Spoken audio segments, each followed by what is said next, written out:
Hello boys and girls, my name is Michael SK and welcome back to Katawa Shoujo.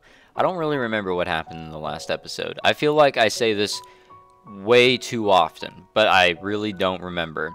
Some stuff about Emmy, some stuff about her not being truthful towards the fact that she may have an issue, something along those lines. So we'll jump back in and maybe that'll refresh my memory. So we've got lunch and science.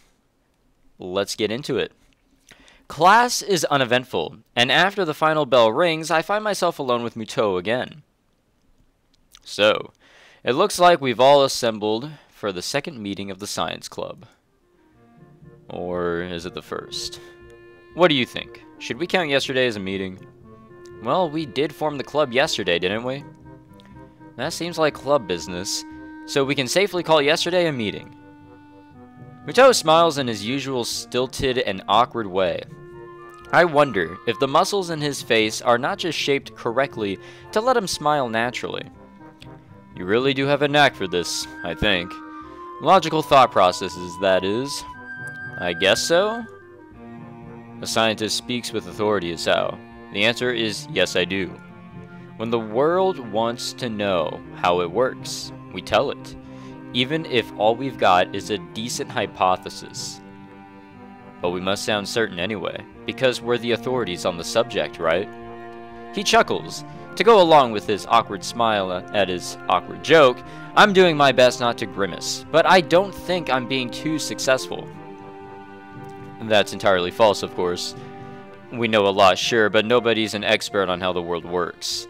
If only because nobody can be sure. With no certainty, there are no experts. But we like to pretend sometimes. There's some things we can be certain of, right? Yes, but no. We know gravity's there, for example. To illustrate, Muto picks up a pencil and drops it. See? Still there. But it's good to check every once in a while. You know, I'll be honest. I thought that was kind of just a joke that my physics instructor, wrong P, my physics instructor did, like, almost every class back in physics, and this is college physics, guys, no worries, not high school, it's college, he would always do something to check if gravity was still working. That was so weird, I never understood that, but I guess you gotta check? I really don't know, I guess it's not a joke. That's why you'll still see researchers mucking about with gravity. We're pretty sure we know how it works, but there's always a chance that something isn't how we think it is. So you check and check and check. That's science in a nutshell, Hisao. The whole time I've listened feeling rather spellbound. Muto seems to really be passionate about this stuff, I think. It's hard to tell sometimes. How the world works. How humans work. How the universe works. All these questions to be answered. And depending on what I got into, maybe I could even figure out a way to fix my heart. That said, I don't think that's a real priority for me. Besides, as we start discussing the book he gave me yesterday, I find myself more and more interested in that than my heart condition. Before we even realize it, an hour's gone by. Well, let's call this meeting over for now, okay? We'll have another meeting tomorrow, or the day after. He considers this for a moment. Call it the day after. I've got a lot of grading to do. Okay, see you then. Well, I don't know if you could call that an awkward club meeting, or successful, who knows. As I exit the classroom, I realize that I don't really have anything to do tonight. Emmy and I didn't make plans, so I guess I'll go to the library. It beats doing homework in my room anyway. The library always seems cooler than the rest of the building. Probably to keep the books from getting damaged by excessive heat and humidity. Books are sturdy objects, but if you want to keep them in good condition, it takes a little effort. I've got several books, god damn it, that are so well worn the pages are barely clinging to the spine. It seems impossible for them to still be usable, but if you handle them with care... I make my way to my desk, or to the main desk, where I spot Yuko, busying herself with something or another. I actually didn't know that temperature really matters with books. I really hope all the books that I have behind me, both novels, light novels, manga, just, so much. I hope they're all good. I mean, there is like a furnace right here, and by furnace I mean my computer, so who knows? She smiles at me as I enter and waves. Hello, Hisao. Good to see you again. What are you looking for this time? Nothing in particular, I guess. I just didn't really feel like going back to my room is all. Yuko nods. Well, if you're unoccupied, maybe you could help me look for something? Sure, what do you need? Yuko brings a finger to her lips and looks around furtively. She seems to be looking for eavesdroppers. Come closer. I take a few hesitant steps forward while feeling distinctly unnerved. Yuko lowers her voice to a confidential whisper. I'm on the trail of the Yamaku cat burglar. The what? Yeah, I have no idea what she's talking about. Shh! The walls have ears, Hisao! Or they might. But listen, what the hell is this music? I've heard this song before. Not this. Would you call this a song? I've heard this track before in this visual novel, and it spooks me every time. But listen, those missing books, remember them? Yeah? Well, they weren't missing. They were stolen. I'm convinced of it. I remember you saying something of the sort earlier, but how do you know? Yuko leans in closer, and if possible, whispers even lower. Because I found one of his hiding places. You did what? Yuko looks triumphant. Found one of his stashes. It was under one of the stairwells in the boys' dorm. 3 books I've been looking for, all there. I'd suspected a thief before, but this proves it. So did you take back the books? Yuko looks as if I've just suggested she walk around naked. Are you nuts? He can't know I'm onto him. He might go to ground and evade capture. So,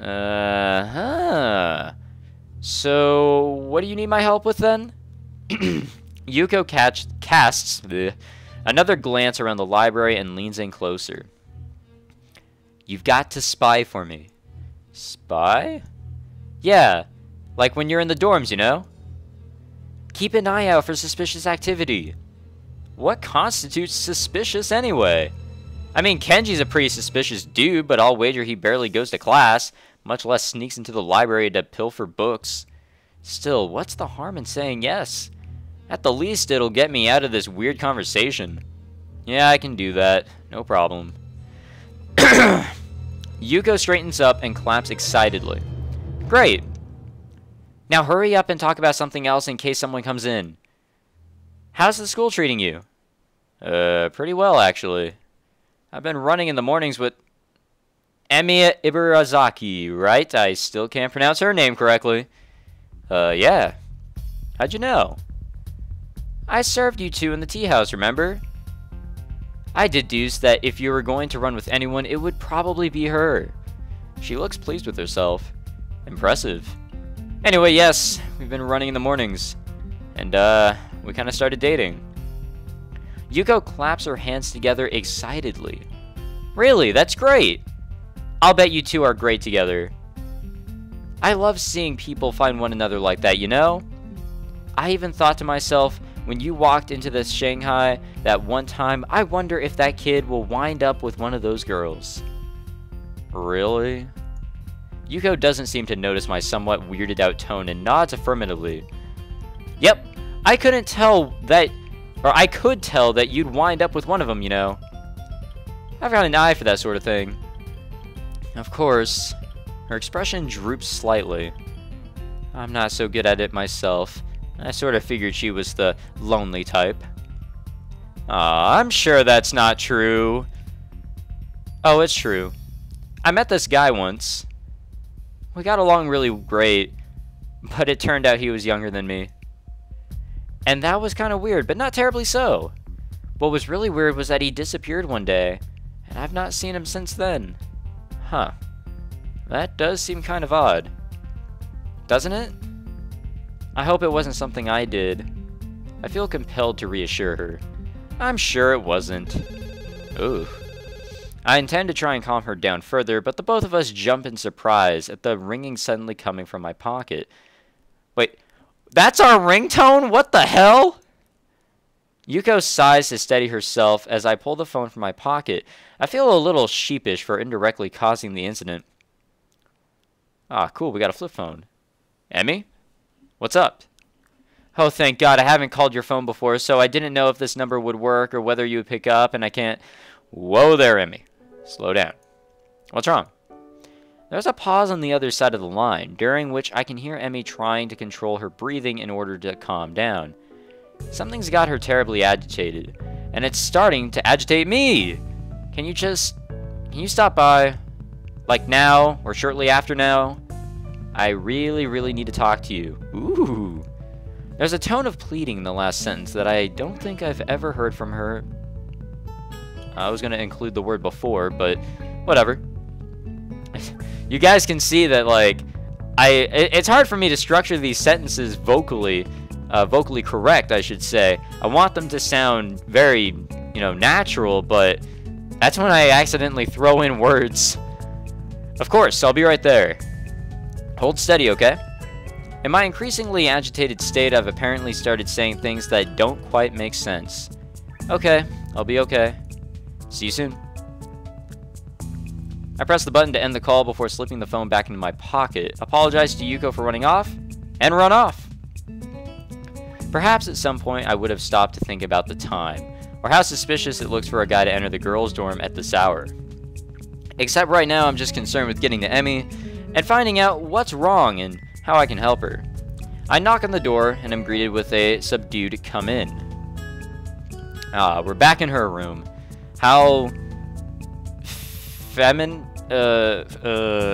nice this room looks. Something is very wrong as I stare at the scene before me.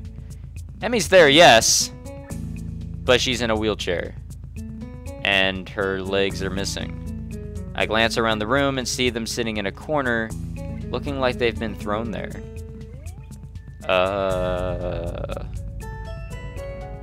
What has happened? Emmy responds to my entrance with a lopsided grin that is both pleased to see me and completely, utterly heartbroken. Hi, Hisao. It looks like she's been crying, but if she was, she stopped now. I notice that I'm a little out of breath, having taken the stairs 2 at a time in order to get here. My heart doesn't seem to mind the strain, though. I filed this happy fact away for later consideration. Like when I am not staring somewhat dumbstruck at my girlfriend in a wheelchair. Realizing I've still not responded to her greeting, my brain lurches into gear. Emmy, what happened? Guess I should have listened to you, Hisao. My leg's got a nasty infection. I'm not allowed to run on it for at least a couple of weeks. She gives a bitter laugh that shouldn't be coming from her. Huh. I can't even walk on it. I could have used a crutch and kept one of my legs, but I didn't see the point. Why hop? You can't run on one leg. At least this way I can still, I don't know, roll fast or something. Yeah, that's good, right? My awkward attempt to look on the bright side seems appreciated, but not really effective. Emmy shrugs again. It's just kind of a nuisance. I mean, we can't even eat up on the roof now. No wheelchair access. Yeah, but that's not a big deal, right? I mean, we can still eat together, and that's the important thing. That lopsided grin again. It hurts to look at. I suppose so, yeah. But like I said, it's a nuisance. I mean, I haven't really used a wheelchair in... She thinks for a minute. Maybe 7 years? Something like that anyway. A long time. I'm afraid I'm a bit out of practice. Well, fortunately, it's only temporary, right? Emmy nods. Oh yeah, of course. It's not like I've lost him permanently. But it's a pain in the ass all the same. I nod sympathetically. There's not much else I can do, after all. What am I going to say? Or what am I going to do? Say I told you so? Although I did tell her to get that leg looked at. But by the time I noticed, it was too late anyway. Do you need help with anything? That is, can I help you with anything? Emmy shakes her head, and there's a bit of her usual grin back. Nah, I can manage fine by myself. Although, if you want to help me over to my bed, it would save me the trouble of rolling over there myself. I blush, in spite of myself. Emmy giggles. You're such a prude, Hisao. I'm not a prude. I just wouldn't want to take advantage of a young woman such as yourself. It's ungentlemanly. You know it's true. I wheel Emmy's chair to her bed and easily scoop her up and deposit her there. She quickly sorts herself out and sits on the side. She's actually a little heavier than she looks. I know the feeling. It would be rude of me to observe this out loud, of course. I know the feeling, and I've made mistakes. Man, you're kind of heavy. Well, I guess we didn't anyways. Emmy hits me with a pillow. Ass. Just saying is all. Must be all that running. At the mention of running, Emmy's grin falters slightly. Heh. Well, I guess I won't have to worry about that for a bit, huh? Maybe I'll lose some weight. And that's what you do to lose weight, right? Cease physical activity? I'm pretty sure that's what the nurse would recommend. Speaking of which, are you going to still be showing up in the mornings? I'd hate to run a... Ah, shit. Emmy's sudden interjection. More a disquieted muttering, whatever, than anything too profane causes me to look over in shock. She's leaning forward, trying to cover the fact that she's crying by covering her eyes with a hand.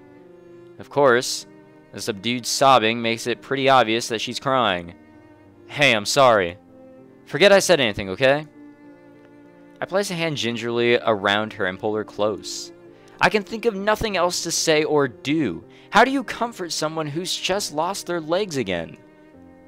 Emmy wraps me in a hug and stays that way for a while. Sorry. I'm pretty bad at this whole comforting thing, I guess. Don't say that. I'm fine, really. Her voice is slightly muffled by my chest. I pat her head reassuringly. That's the spirit, right? You'll get through this fine, I know it. Besides, I'm here to help you, remember? Emmy lifts her head and stares at me with tear-stained eyes. Can you? Can you really? She's grinning lopsidedly, and something sparkles in her gaze. It's called tears. Or maybe it's something positive and optimistic. Unlike my commentary. I can't tell if I'm being mocked or not. Of course. Alright. Of course, I mean, sure, you're a bit heavy, but that's when we got hit. My witty comment is cut off by the sudden press of Emmy's lips on mine. Ooh. I'm caught off guard. I guess we didn't get hit. We got smacked. That was terrible. Forget I said that. And I am rewarded by hitting my head on the wall behind her bed. Oh, I guess we did get hit. Nice. Ow. Emmy pulls back, trying to look concerned, rather than like she's about to laugh. Are you okay? Sorry. I rub my head ruefully and grin back at her. Caught me off guard there. Is that going to become a habit? Am I going to be lectured by Shizune and Misha more? At the mention of the duo, Emmy giggles. Honestly, those two. If I didn't know why, I'd be utterly confused as to why she hangs around with someone so bossy. Which one are we talking about? You know exactly which one is Hisao. Misha's hardly bossy. So what's the reason then? Huh? The reason why Misha hangs around Shizune. Emmy waves my question off with a smile. No idea. I see. Anyway, you seem to be forgetting the original question, don't you? Oh yeah, I guess I am. You wouldn't mind giving a guy a little warning, would you? Otherwise, I'm liable to wind up with a concussion. I emphasize the point by rubbing at the back of my head. Emmy giggles madly. You could wear a helmet. Some kids here do, you know. Or I could just take revenge. I grab a pillow from beside me and whack Emmy over the head. God damn! We just KO'd her, man. Or wait. Knocked out her? Okay. That made sense. Perfect. Alright. We knocked her out. How about that one? Emmy topples off the bed and lands on the floor with a thump. Her arms promptly reappear on the bed, and she manages to pull herself back up. She really has a surprising amount of strength in that little body. Her face is turned downwards and away from mine, making me think I might have accidentally hurt her. Emmy, you okay?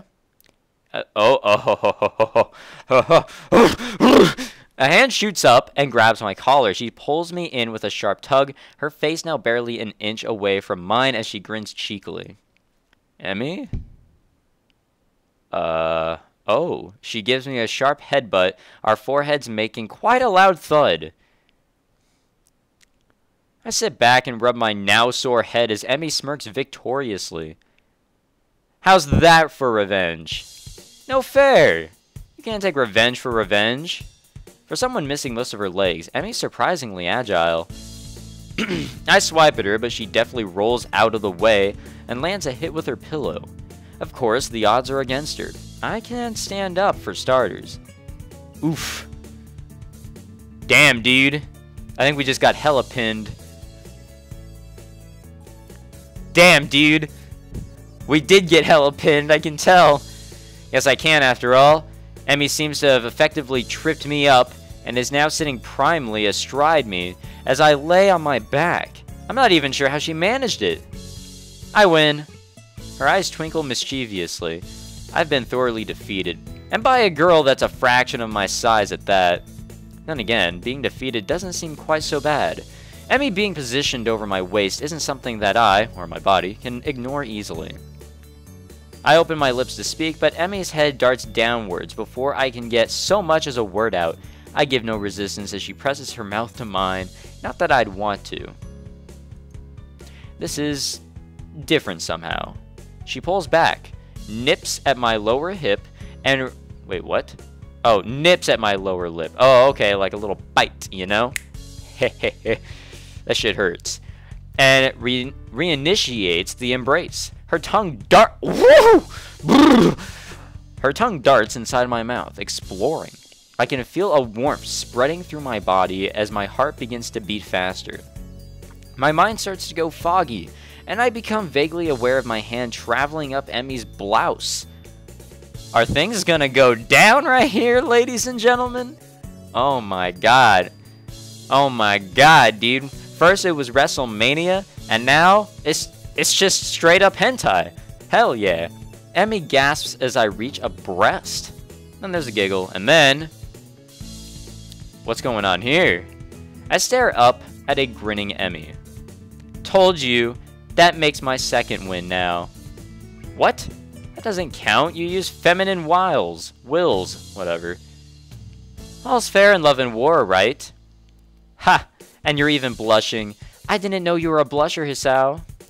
You were blushing too, you know. Probably because of your prudish ways. Even I've got to admit, this is a stupid thing to say to a woman who is currently straddling me and has been, up until a few seconds ago, playing tonsil hockey with me. I guess that's one way to put it. A prude, am I? Well then, let's say who blushes first, shall we? I'm not sure whether the tone of her voice terrifies or arouses me.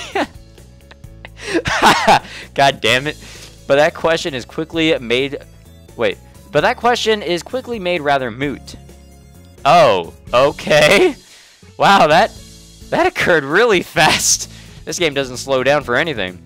In a motion of practiced ease, she peels her blouse off and tosses it carelessly aside.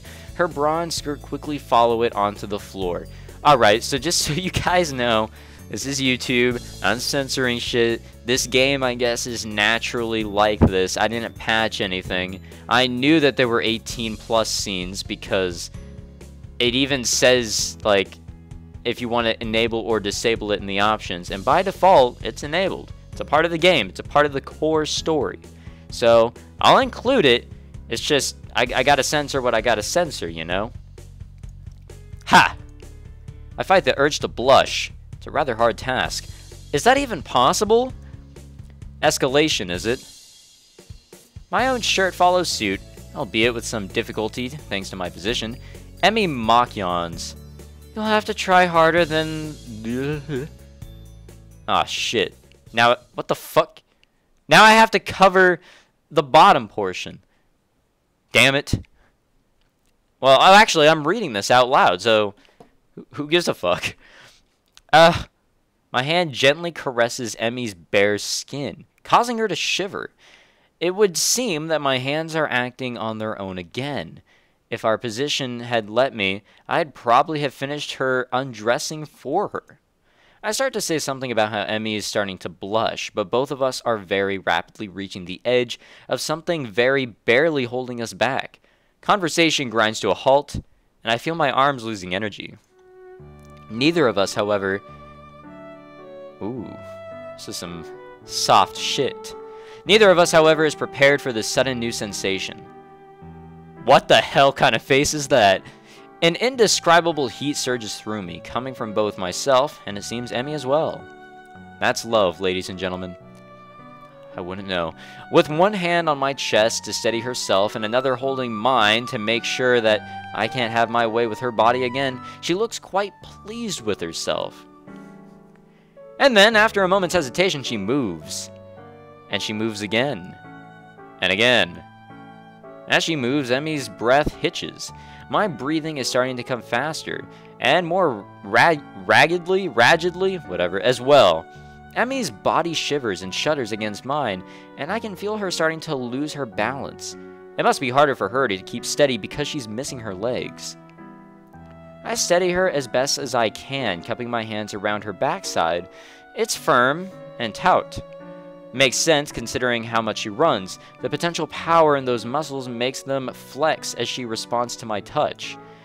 What I failed to take into account is the fact that my attempt to steady Emmy kind of slides her forward and, well, it feels amazing. Her panties slide easily against my trousers, and it doesn't take us long to figure out a rhythm. But Emmy refuses to keep going, keep to it, going now fast, now slow, now pausing for what feels like an eternity. I'm not sure whether she's doing this to toy with me, or if it's to make her feel better. But I'm well past caring. The heat between us is growing more intense, and I can't hold back a gasp. The noise only seems to drive Emmy along. I begin to punctuate her movements with some of my own, which causes her modest breaths, to bounce in time with my movements. Her breath begins to come faster as we continue, my own breathing becoming equally quick. With her eyes closed, her lips purse expectantly, I just manage to lift myself up for a few moments, our mouths seeking one another, her chest sliding against mine as our sweat mingles. Hi, young love in action right here, ladies and gentlemen. As I flop back down, my trousers are soaked with sweat.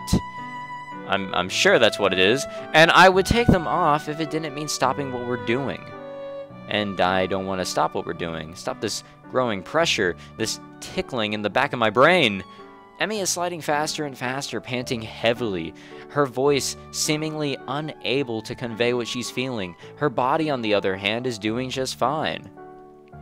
Suddenly, she moves a little more erratically, as my own breath hitches in my throat, ending in a final desperate thrust that sends me over the edge into a surging feeling I didn't know existed. It is a waterfall unlike no other. Uh-oh. You know what this means. When everything goes white, you don't want to know what happens. My mind blinks, fills with white noise, and I succumb to the feeling of climax. Well, I guess there's a descriptive word. For a few seconds, everything else in the world falls away except for this amazing feeling of Hemi and I together. And then it passes. The white noise clears, and I am left staring up into the eyes of the girl atop me.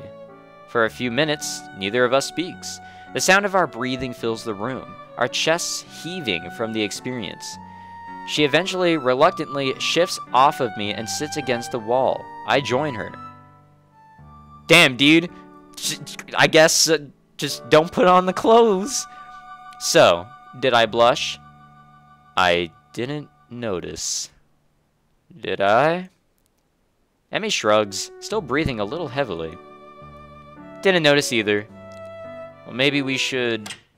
Oh no, dude. This is the worst timing. What the fuck? I need to use your window? What the hell?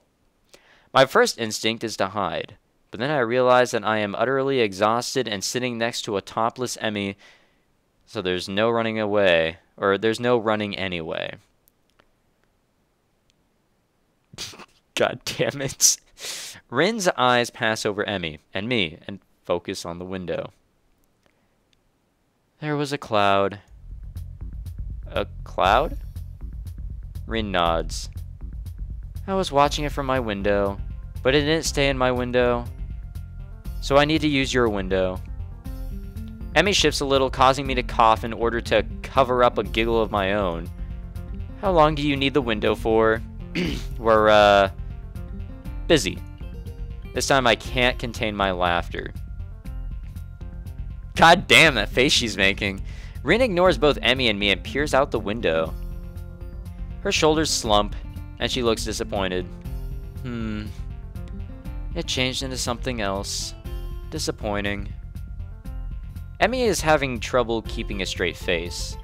Sorry to hear that, Rin. Wait, how did she open the door? Did she, like, burst through or some shit? I don't know why I'm thinking about this, but this just popped up in my mind, and I'm very confused. Could we have a little privacy now, please?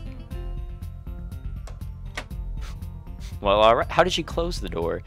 Rin, how did she open it again to leave? Rin shrugs as if to say, can you, and hooks her foot around the door. Oh, okay.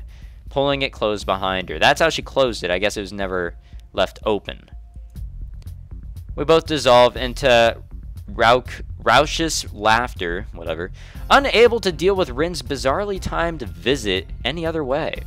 After our laughter dies down, I look to Emmy. We're both a total mess. Welp! Emmy raises an eyebrow. Well? Again? Emmy grins and laughs, and then she nods. We should probably ditch the clothes this time. Wow. Wow. I guess that happened. I guess things are moving along quite well in the relationship. Isn't that lovely? Ah, and I guess we're back in our room. I guess something happened between then and now, but we could probably guess what happened. So we'll stop it there. We are out of time. That was interesting. We're on storage space. I wonder what the last section was called. Woo! All right. I'll have fun editing this. I guess just dealing with the sex scenes in Katawa Shoujo and games where there aren't any voices that we can hear are better to include in recordings, because the reason why I skip through stuff in like Grisaya and stuff like that is because you can hear the voices.